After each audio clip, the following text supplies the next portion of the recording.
hush. Was one boy's attraction for another a motive for murder? Did he ever ask Brandon to be his Valentine? Stay with us.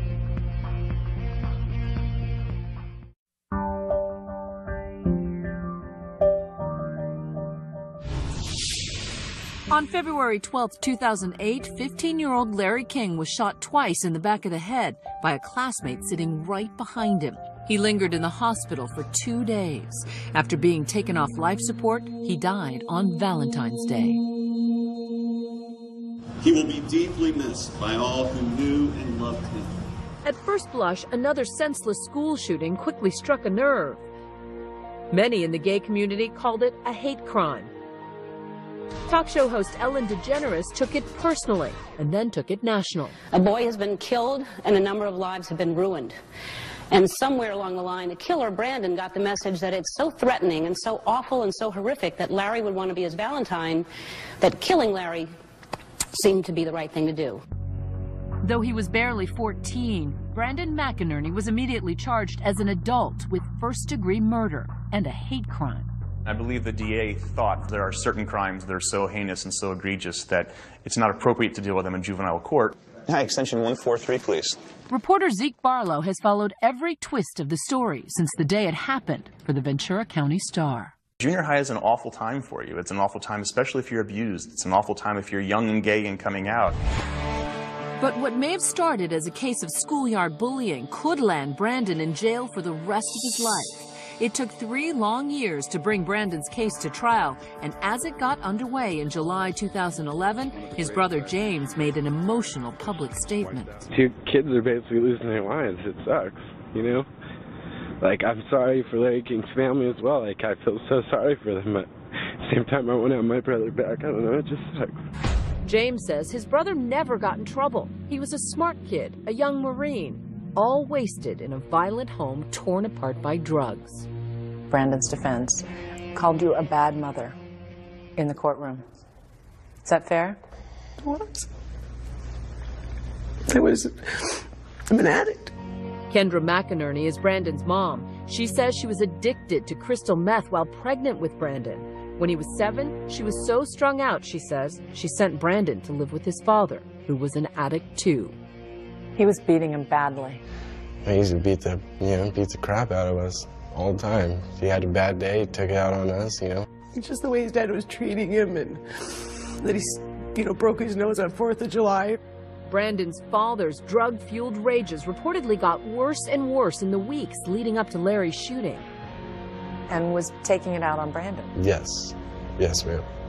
During that same period, Brandon, the honor student, stopped turning in homework and was moved into Don Boldrin's remedial 8th grade English class because he'd fallen so far behind. He showed up in my classroom with no pencil, no paper, no backpack, nothing. He just showed up. And that was the first day, and I said, that's not going to cut it.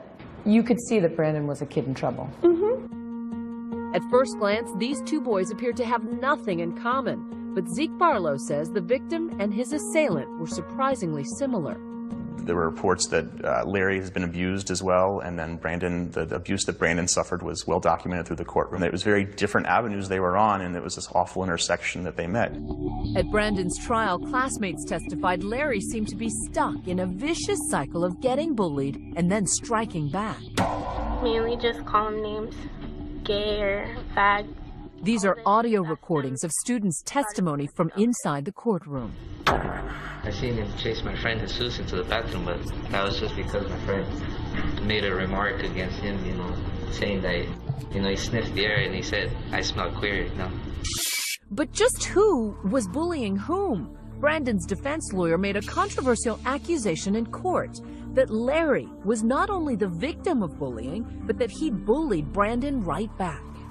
On a daily basis, Larry King was sexually harassing Brandon McInerney, and no grown-up did anything about it. Can you help explain, though, how a 5'1", effeminate boy can bully a stronger, bigger, strapping athlete? He was chasing boys around school with his heels. He was touching himself. He was doing things that are sexual in nature that you and I would look at an adult and say, that is inappropriate. However inappropriate, friends say it was Larry's only way of fighting back. Do you think Larry was sexually harassing the straight boys? I wouldn't call it sexually harassing. Was he bullying the straight boys? He would bully them in revenge, is what. He would not just do it for no reason. He always did it after they made him cry. So do you think Larry was using his sexuality as a weapon? I think Larry was not using his sexuality as a weapon, but as a shield. But nothing could shield Brandon McInerney from Larry's obsession with him, according to his defense attorney. The rumor around school was Larry brazenly asked Brandon to be his Valentine. Somebody said that he went onto the basketball court in front of all Brandon's friends, embarrassed him, and asked him to be his Valentine. It's called Valentine's game, and you say the first person you think of, and you have to ask them out. And he said Brandon. And so he went and asked him out. Avery testified Larry blew kisses at Brandon. Another student claimed Larry's crush was no secret. He had supposedly told Brandon that he loved him. Whether it was, hey baby, what's up, or I love you baby, something like that happened in the hallway, and Brandon was upset by it afterwards. In court, the defense maintained that school officials were overly tolerant of Larry's behavior and allowed a sexually charged environment to become dangerous. In the stand, a lot of teachers testified that they thought that something bad was going to happen here, and they believed that nobody was really doing anything, and that the administration was perhaps even coddling Larry and allowing him to express himself. So I think they really struggled with that fine line, and there's a lot of people now who say they just erased the line and let Larry run wild. Don Boldrin was one of those who was criticized for allowing Larry to openly express his sexuality. I think it's a mistake. I think a teacher that does that oversteps their bounds. Finn Larson, the executive director of the Christian Educators Association International, has helped create anti-bullying policies across the country. When a teacher is hired, they are hired to present certain curriculum. They aren't there to either to reinforce or to squelch sexual expression. But Dawn stands by her actions, then and now. It is my job to simply accept everybody and do what I can with everybody's individuality on a regular basis, support it, and try and get them to learn. And that's what I was doing. As for the prom dress she gave Larry, I did it privately. I didn't want to shove it in the faces of any of the other students. I didn't want it to be this big public grandiose thing. I wanted it to be private, and I wanted him to realize that. Not everything had to be big and in everybody's faces all the time. But as Valentine's Day approached, some claim Larry's escalating flirtation left Brandon feeling humiliated in front of his friends. He was so upset, the prosecution says, on February 11th, he decided to bring a gun to school. The next day during class, someone teased Larry, who turned around and said, "My name's not Larry, it's Letitia." According to the defense, that is what caused Brandon to snap and pull out his gun. He was a little kid who just got pushed to the brink. Got, someone that at that age with all that pressure and all that tormenting. So in your view, he just lost it? Yeah. But the prosecution argued this was not a crime committed in the heat of the moment. In their minds, it was a cold-blooded, premeditated murder. Their argument is that he was thinking about it and that he had the opportunity right away, but he sat there and thought about it, which gives rise to premeditation.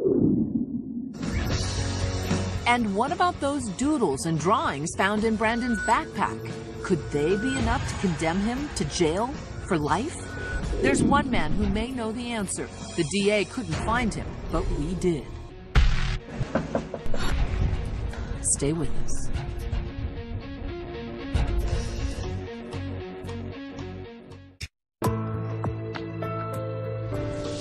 There is no doubt that 14-year-old Brandon McInerney shot and killed classmate Larry King at point-blank range. And many believe it was Larry's behavior that caused Brandon to erupt so violently. But the prosecution is presenting another theory, one that casts Brandon in a far different light. Once again, Juju Chang. For 2 long months, prosecutors presented 2